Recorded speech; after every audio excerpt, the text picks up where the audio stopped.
Welcome to the Current Case podcast. We're a group of four friends discussing the latest current events as they apply to our everyday lives. From foreign policy to local events, we cover it all as best we can in a manner not restrained by the bias of the big media corporations. We might not always agree with each other on certain topics, but that's what makes it all the more interesting. Being able to sit down and have a civil conversation on even the most controversial topics is a necessity for a better society. Hello, everybody, and welcome back to the Current Case podcast. Today is June 28th. 2023, our Season 3 finale. Woo! Yeah, baby.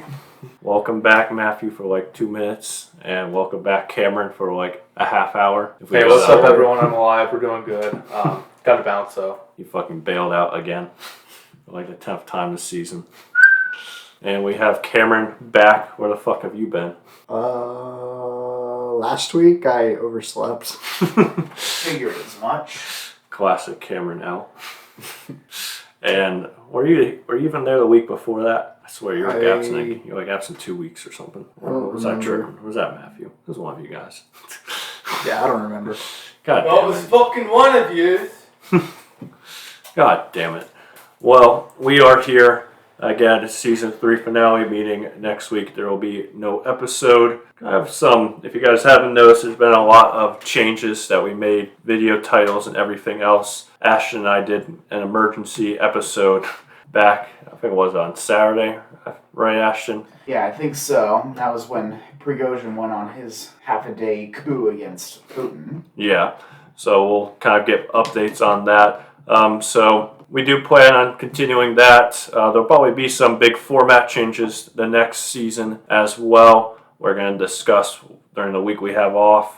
So expect a lot of things to be somewhat different coming into this next season, including more frequent uploads as well instead of a longer wait. If you guys have ideas, go ahead and go paste that in the Discord. That way we can review it during our off week. Yes, any feedback, ideas, put it in the Discord, put them in the comments, put them everywhere, put them on the Instagram, everywhere. We need them. We need help. Hell yeah, put them in there.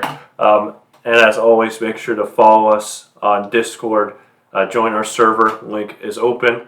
Follow us on Instagram. Follow us on what's that platform called? Twitter. Spotify.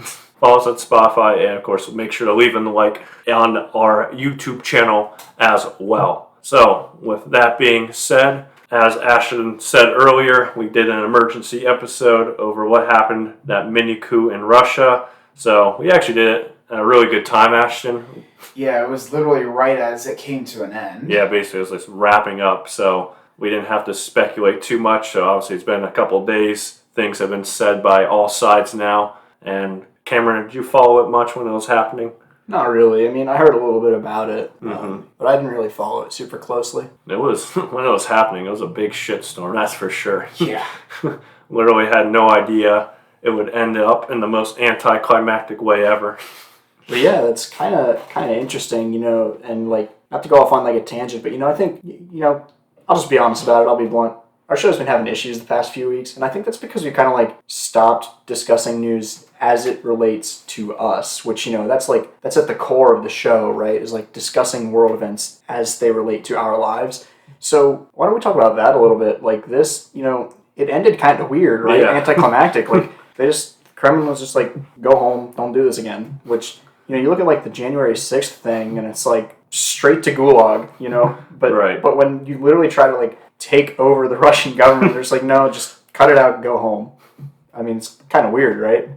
Yeah, I like, now that we've had a couple days to take everything in, the things were said, it's like Blackwater, our own insurgent group, trying to storm Washington, shooting down some of our own aircraft, and then Biden being like, well, first Biden calling them terrorists. Speaking of Biden. Today you're just like, oh, Russia's losing the war in Iraq. Putin's losing the war. War in Iraq? Yeah, he literally Are said, you serious? yeah. He's like, Putin's losing the war in Iraq. I'm like, oh my god.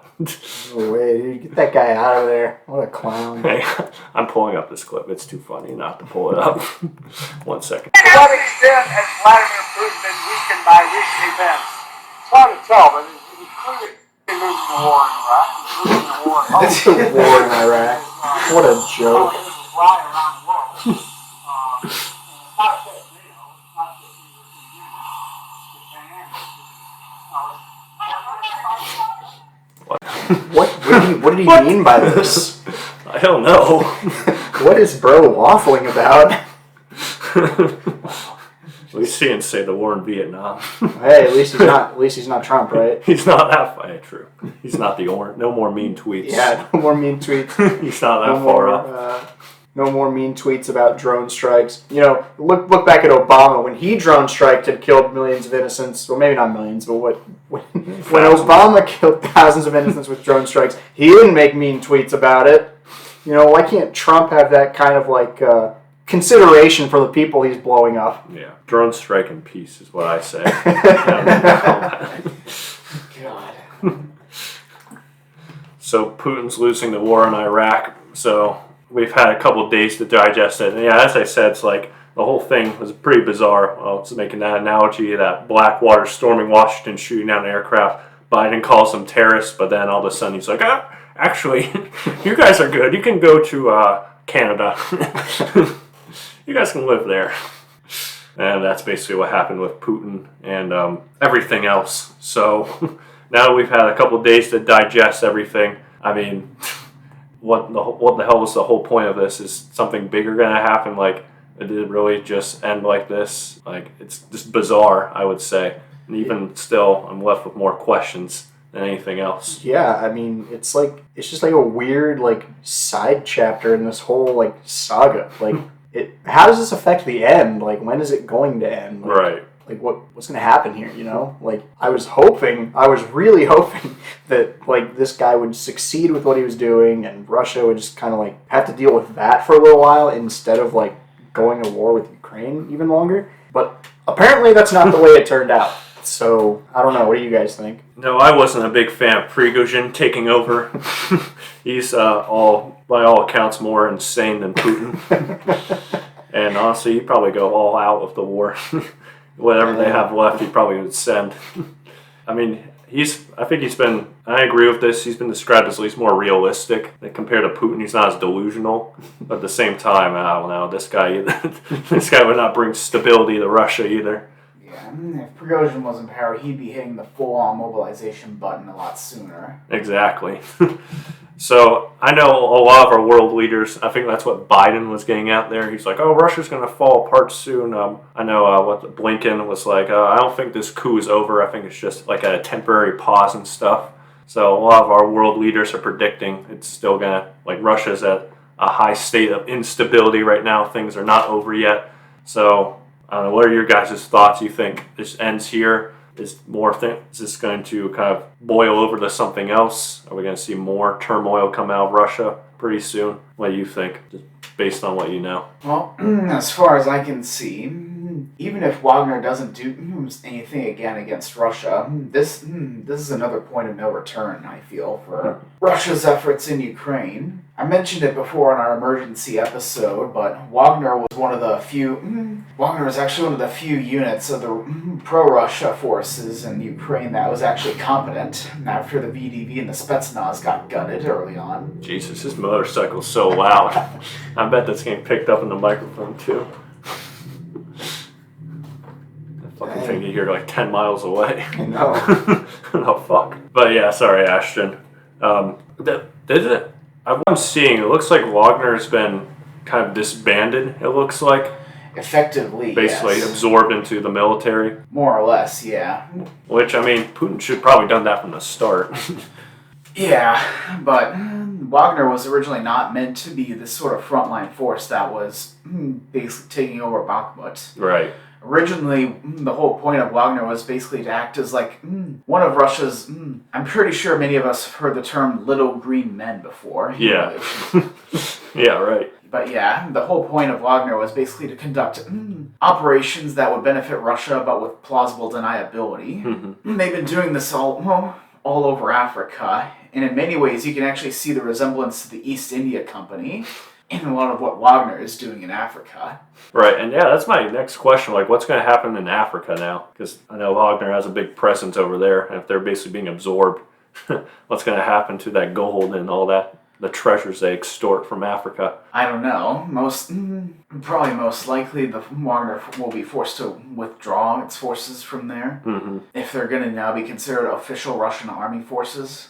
That's going to make things chaotic in Africa, I would assume. Potentially. Or they might just simply stay there. The only reason why Wagner's there is they're usually there at the consent of whatever side's allowing them to operate them. The money.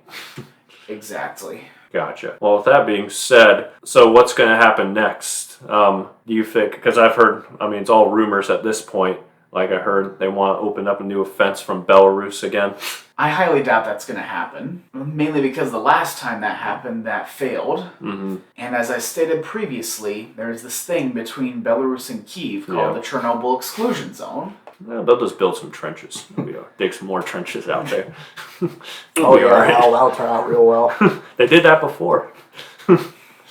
Then they complained all their men had radiation sickness. Maybe if they do it enough, they'll get like mutant super soldiers, and they'll be able to like get a little advantage there. That's probably their plan. Yeah. A last thing here, speaking of nuclear power plants, how big of a threat do you actually, because I know it's been rumored now, honestly, since probably the start of this war, how big of a danger do you think this Ukrainian nuclear power plant is in at the moment? Do you think Russia would actually look to blow it up? I mean, it's hard to say. I think Anthony Blinken earlier today, either today or yesterday, made mention that he doesn't see any evidence that the Russians are going to try to blow it up. Okay, did you say that? I'll look that up. Fact check. Yeah. I mean, that would just be like a brain dead, brain damaged, tone deaf decision. Like, there's no reason to kind of do that to a region that you're like trying to conquer. Like, blowing it up, irradiating the area, making it kind of like worthless is not really ideal if you're trying to conquer a region, in my opinion. But the only thing I see where it would make sense to blow it up would be if the Russians decide to conduct a scorched earth tactic on their way out. Yeah. But even still, the winds could potentially push some of that thought into Russia itself. Yeah, for sure. Ashton, I'm not really seeing anything about him with that power plant, actually. Maybe it wasn't, I don't know if it was newsworthy. I figured that would be semi-newsworthy, though, but I don't see anything with Blinken recently regarding that power plant. He said stuff about Beijing and China. Other than that, I mean, the last thing he talked about with Russia was the cracks with the Wagner insurgents, showing cracks in Putin's rule and stuff. Yeah. But it may not have been Blinken. I think it may have been possibly been someone else. But I do know that the U.S. is monitoring the situation as closely as they possibly can. right. So I wouldn't be worried unless they start to be worried. I know Zelensky's worried because he said it before that they're plotting. Yeah. Budyanov was the guy, I think, Ukraine's chief intelligence minister. Right. Who Oh, broke yeah. the news. Yep, that spy chief. I guess, were you expecting him to blow up that dam a couple weeks ago? Or did that No. come out unexpected to you? It was unexpected because I kind of figured, given the geographic layout, if they did blow the dam with the way the lines currently stood, it would be do more harm to the Russians than it would do to the Ukrainians. But they did it anyways. Yeah. I'd say at this point, I think it's kind of unpredictable. I mean, you hope they don't, but at the same time, given that they've blown up that dam, I think they'll do whatever at this point. So, I mean, like we said, if that nuclear plant does go, we're definitely going to do an emergency episode on that, because that's big complications right there. Yeah, probably would even warrant a direct NATO response if that's going to happen, because it could just as easily contaminate Romania and Poland as well as... Right, exactly. So, I mean, you figure the Russians would have that in mind. Obviously, they don't want NATO involved in this whatsoever, or at least directly involved in it whatsoever. But at the same time, you don't know. It depends how desperate they are. And with this whole Wagner situation this past weekend, they could be getting very desperate at this point. Yeah, this Operation Nuclear Power Plant's been kind of a key, I guess you could say a sword of Damocles that's been present ever since this whole thing started. Right. Because the Russians took it during their initial offensive. Mm-hmm. But kind of like I said, I know the U.S. is keeping a very close eye on it, and I personally would not be worried unless they are worried. Okay, good to know. Good to hear. So we'll see. That's kind of wrapping up this whole coup fiasco this past weekend. We'll see how much more time Putin's got left. I mean, I probably would agree with Blinken. There's definitely, I don't think this is the end of it. I mean, we got Pringles in his new vacation home in Belarus. I don't think he's going to last there, to be honest with you. Apparently, Lukashenko convinced Putin not to basically kill all the Wagner insurgents. Yeah, I think it was Lukashenko who brokered the deal. Yep, and he did that as well. So I don't think this is the last that we'll hear from Pringles. Yeah, not to mention Russian morale, which is already pretty low, has gotten even worse. Yeah. I know a lot of the Russian folks were pretty supportive of Prigozhin, considering he was a lot more realistic about Russia's prospects in the war. Right. Now that he's basically lost his power. Mm-hmm. I actually remember seeing some of the townsfolk in Rostov-on-Don, where Prigozhin set up his little temporary headquarters. Yeah. The police of Rostov-on-Don actually fled, and once they came back, a lot of the citizens actually straight up booed them. I saw that. I saw videos of that. It's been a pretty chaotic week. Past 2 weeks, I would say. Especially Cameron, because you weren't here last week when we did. Were you following Titan at all? Yeah. What'd you? I want to hear your thoughts on that. I know Ash and I stated our thoughts last week, and I know they recovered. The reason why I'm mentioning it today is that they've recovered all the debris from that area. Mm-hmm. So, what are your thoughts on the whole fiasco? I mean, I don't know. I think the sub could have been designed better. I think the captain is brain damaged. It's stupid for doing CEO. This. Yeah.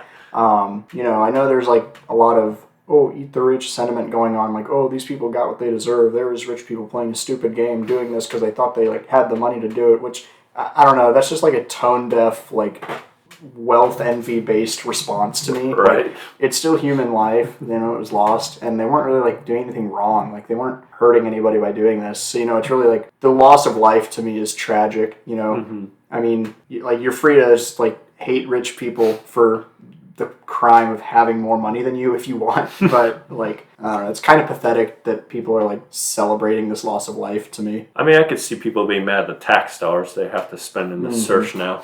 Yeah. But other than that, I mean, I didn't get the celebration of these people. Obviously, I felt pretty bad for them. It was a good thing since we heard that the thing ended up caving in and imploding anyways. It was definitely a good thing that happened over being stuck down there and running slowly out of oxygen. Stockton Rush, that CEO, I don't feel bad for at all. He kind of...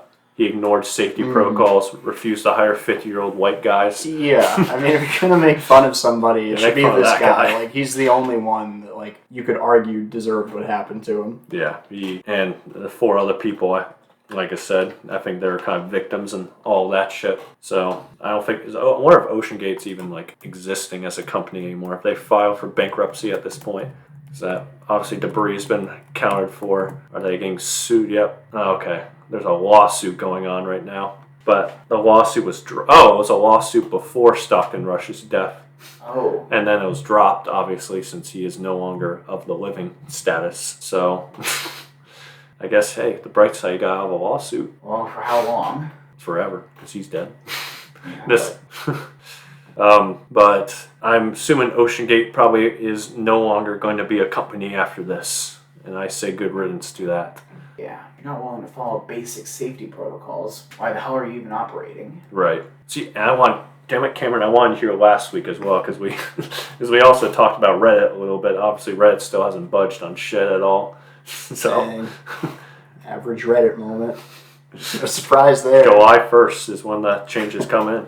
I wonder if there's going to be a shitstorm on that day too. Yeah, we'll see. I mean, a lot of these subreddits have gotten kind of wild. Like, Oh yeah, posting porn and stuff. Like, it's still going. absurd. Last I saw, I think I'm actually gonna check really quickly. I'm not gonna look at the porn subreddits, but I'm gonna check really quickly because last I saw, and guys, this is just a quick update for stuff that Cameron missed last week. We're not gonna really mention anything new here, but last I saw, yeah, they're not allowing any posts at all. Like the last post on Interesting as Fuck is 7 days ago. Wow. So all posting is blocked basically.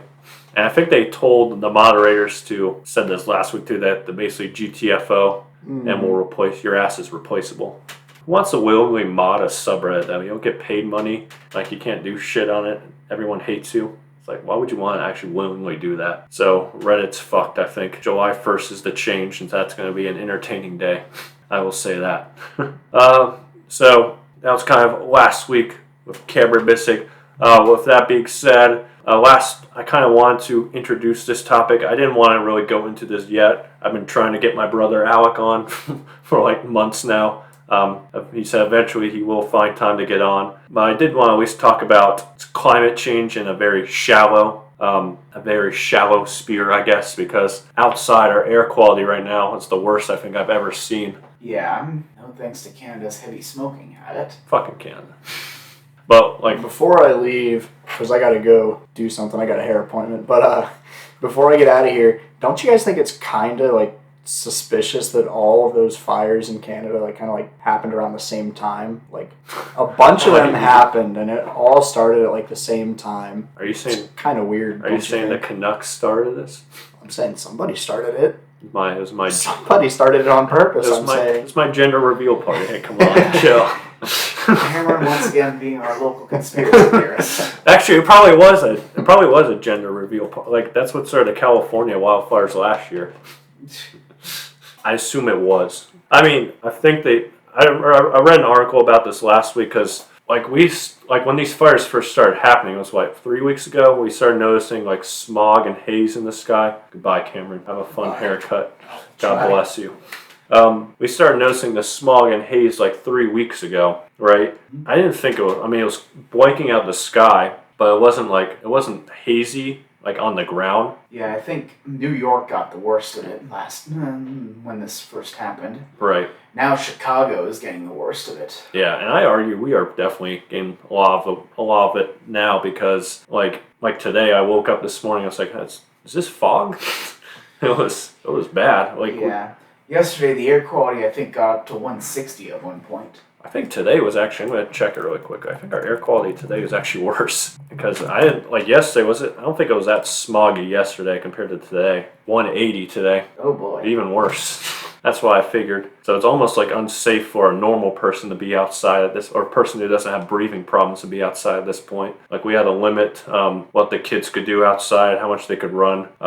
And if you have breathing problems like asthma or any other complications, it's not safe to be outside for a prolonged period, basically. So, and I thought this problem actually went away last week. As did I. It seemed pretty clear last week. Yeah, and I think the air quality was pretty normal. And then all of a sudden again, I guess maybe the winds must have shifted because it's blowing all this crap down. So obviously the Canadian wildfires aren't contained at all since it's still capable of producing this much smoke. And it's blowing all this crap at us. So that's a big question now. Again, this is kind of a shallow thoughts, shallow ideas on climate change. But I mean, Ashton, do you believe in human factors in climate change? Do you believe humans are producing, are helping? How should I phrase? Yeah, accelerate climate change. Certainly in China's case, yes. Mm-hmm. Given that China produces more pollution than the rest of the world combined.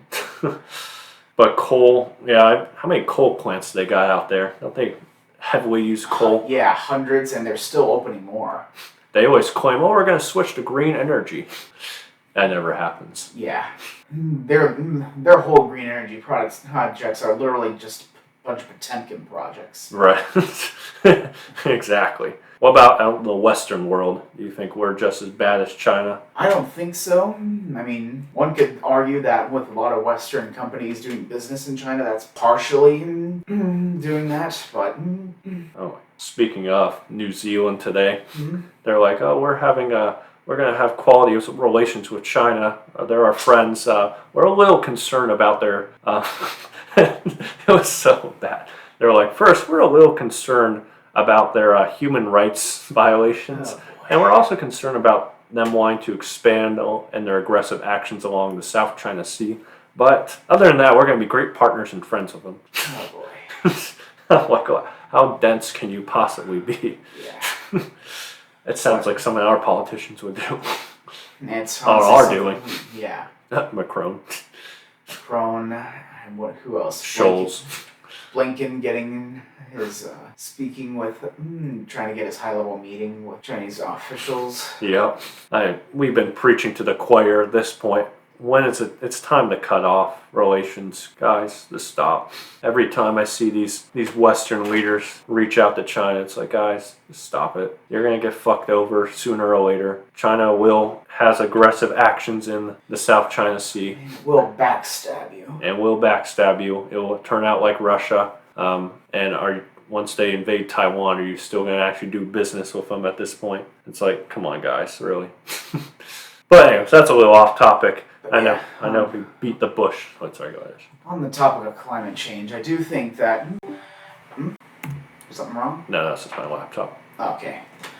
But on the topic of climate change, I have heard of some additional, I guess, solutions to making... I know electric vehicles are starting to become a lot more popular. Mm-hmm. But I think one potential solution to help to help produce more efficient energy is increasing the number of nuclear power plants. Yes, exactly. Nuclear power goes a long way. I think nuclear power is one of the greenest and probably the most efficient form of energy. It is. Though I think many people tend to give it a bad rap given what can potentially go wrong with it. It's exemplified by 3 Mile Island, Fukushima, and Chernobyl. Yeah, and people hear the word Chernobyl, for example, and they start freaking out. They're like, "Oh, this is what can happen." But I mean, I've heard that nuclear facilities tend to be actually some of the safest. Tend to be at this point, very safe. Accidents are very unlikely. There's a lot more safety protocols in place in case something does go wrong.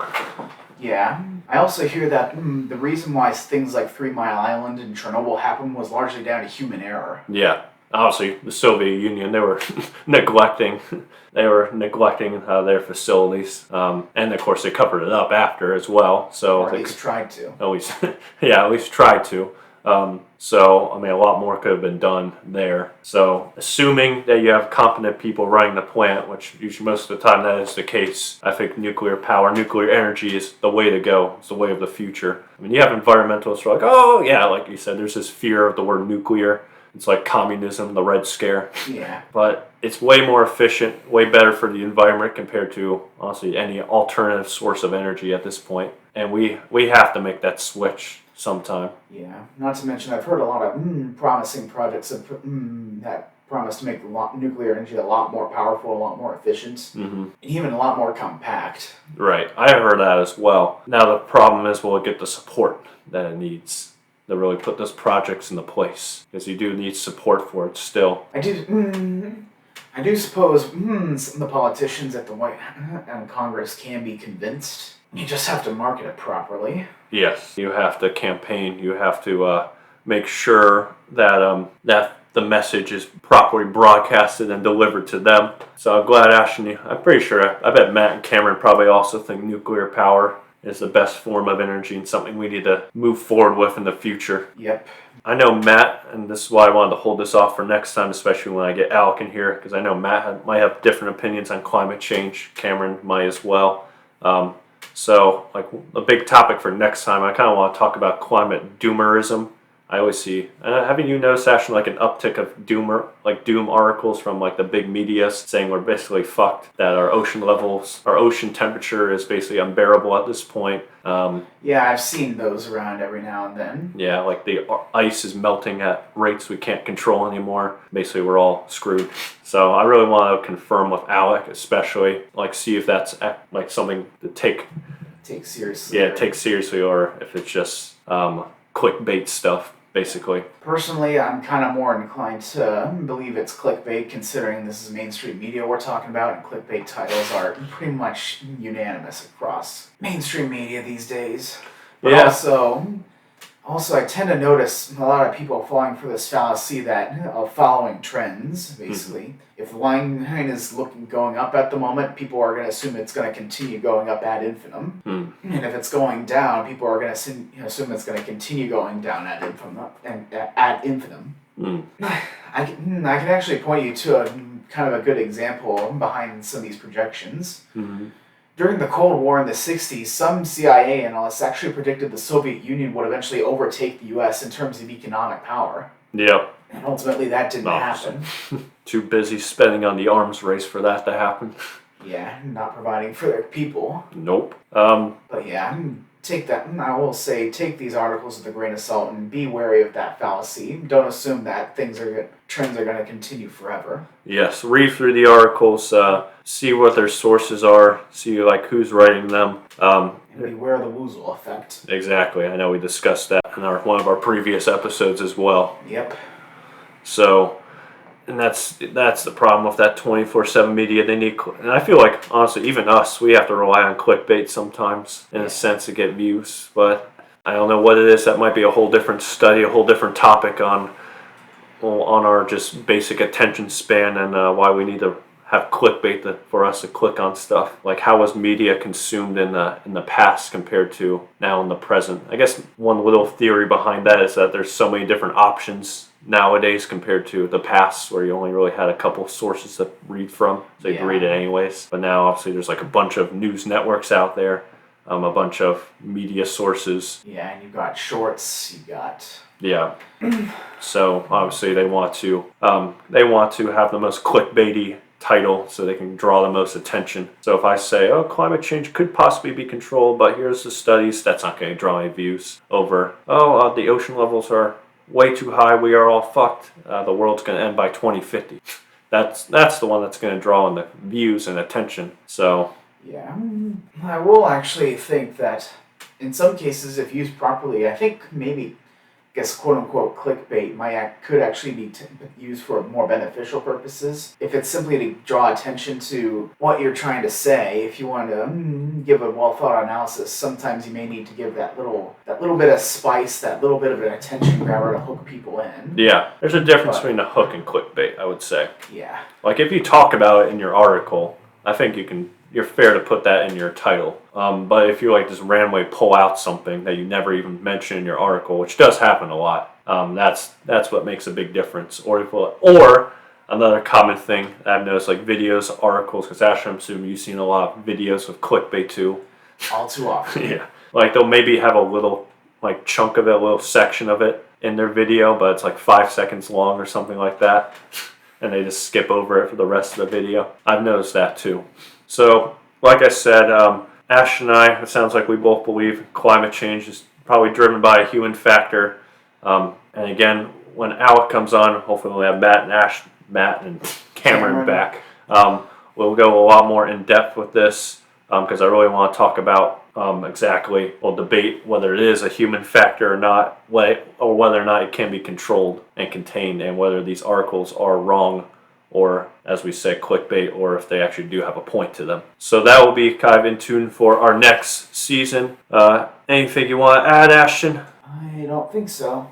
As I think it was Vladimir Lenin said, remember his quote about historical events happening in decades, or like, so what did he say? It was like a historical event, something. I'm going to look it up. I need this quote because it's felt like that the past couple of weeks here. Oh yeah, there are decades where nothing happens, and then there are weeks where decades happen.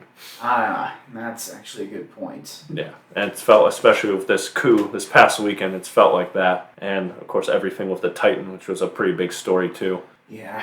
So I'm assuming it's going to be probably, especially following Russia here, they're an entertaining shit show right now. It's going to be a pretty dramatic rest of the year. Yep. We'll see what happens. Hopefully that power plant, they leave that alone. Again, even when we're on break, we will still do an emergency episode if something big does happen, if we feel like it warrants it. But with that being said, I think it's time to wrap up for our season finale. We will be back with some changes as well in season 4. I know we've been talking somewhat about a couple of changes we'd like to make. Season 4 will resume the second week of July. And other than that, please, again, as we suggest, please leave comments down as we stated before if you have any suggestions or any feedback. And also, we love to hear from you, so if you have comments on particular topics, please make sure you state those and give your thoughts as well. Thank you for the support, especially on our latest 2 videos. Definitely notice a lot more support there. Join us on Discord, leave a like, subscribe, and finally, make sure you check out our Patreon as well. With that being said, we are done with Season 3.